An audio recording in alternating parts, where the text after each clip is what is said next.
Sentence है, इस पांचों सेंटेंसों के आधार पे हम नरेशन का प्रयोग करते हैं, डायरेक्ट से इनडायरेक्ट में बदलते हैं। अब इस पांचों सेंटेंसों का रूल क्या है कि अगर ये पांच सेंटेंस किस में होंगे, रिपोर्टिंग में होंगे या रिपोर्टेड में होंगे, इसके बारे में पहले हमें देखना है। तो ये जो पांच सेंटेंस होंगे ये रिपोर्टेड का भाग होगा, रिपोर्टेड वर्ब या क्लास का। आपकी रिपोर्टिंग में सेंटेंस का आधार नहीं होगा।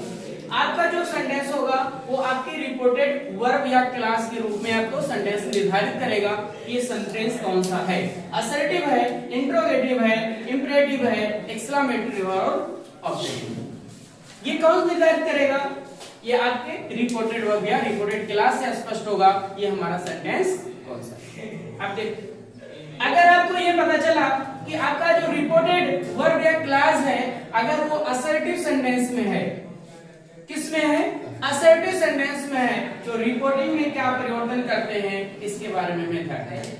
अगर कहता है रूल कि यदि रिपोर्टेड वर्ब या क्लास आपका असर्टिव सेंटेंस में है तो रिपोर्टिंग वर्ब में निम्न परिवर्तन होते हैं। निम्न परिवर्तन में पहला रूल कहता है कि यदि साइड टू आता है, said to, say to, says to, will say to या सेल से टू,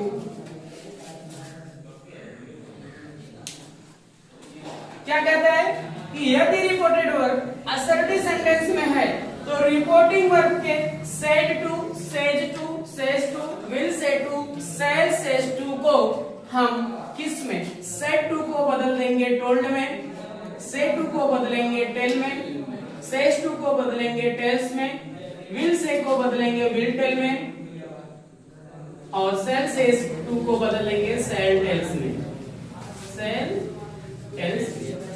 कब? ये रूल कब कहता है कि यदि रिपोर्टेड वर्ब असर्टिव सेंटेंस में होगा तो say to, says to, says to, will say to और सेल सेज टू को हम इनडायरेक्ट स्पीच बनाते समय सेड टू को टोल्ड में, से टू को टेल में, सेज टू को टेल्स में, विल से टू को विल टेल में, सेल सेज टू को सेल टेल्स में बदल देते हैं।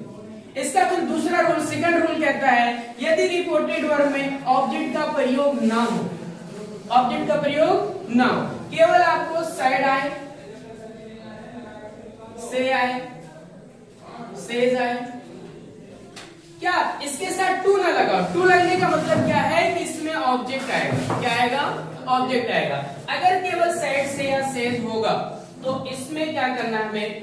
इसमें इनडायरेक्ट स्पीच बनाते समय सेड, सेज या सेज में कोई परिवर्तन नो चेंज, इसमें कोई परिवर्तन नहीं करना होगा।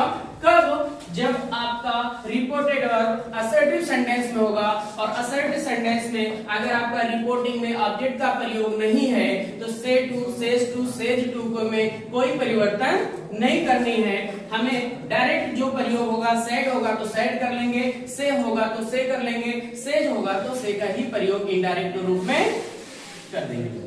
तीसरा कहता है यदि तीसरा रूल रिपोर्टिंग वर्ब में परिवर्तन में तीसरा रूल कहता है कि यदि रिपोर्टेड वर्ब असर्टिव सेंटेंस में है तो इस कामा इन्वर्टेड कामा जो है, इस कामा इन्वर्टेड कामा को हटाकर, इसे हटाकर मतलब इनडायरेक्ट स्पीच बनाते समय इसे कंजक्शन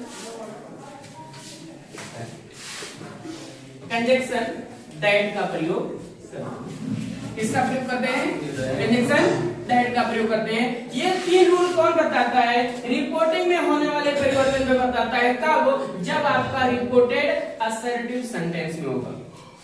जब रिपोर्टेड किस में होगा? असर्टिव सेंटेंस में होगा। जब रिपोर्टेड असर्टिव सेंटेंस में होगा तो से टू को टोल्ड में, सेज टू को टेल में, सेज टू को टेल्स में, विल से को विल टेल में। यदि ऑब्जेक्ट अगर नहीं है तो उसमें कोई परिवर्तन नहीं करेंगे। तीसरा कहता है कामा इन्वर्टेड कामा को हटाकर कंजंक्शन दैट का प्रयोग करते हैं। ये रिपोर्टिंग वर्ब में परिवर्तन रूल नंबर किसमें कहता है? असर्टिव सेंटेंस में होने वाले परिवर्तन के रूप में। किसमें कहता है? असर्टिव सेंटेंस में होने वाले परिवर्तन के रूप में होता है। लेकिन अगर आपका इंट्रोगेटिव सेंटेंस आ जाता है, क्या आता है? इंट्रोगेटिव सेंटेंस आता है, तो इंट्रोगेटिव सेंटेंस में परिवर्तन होने के लिए क्या क्या होता है इसे हमें देखना है।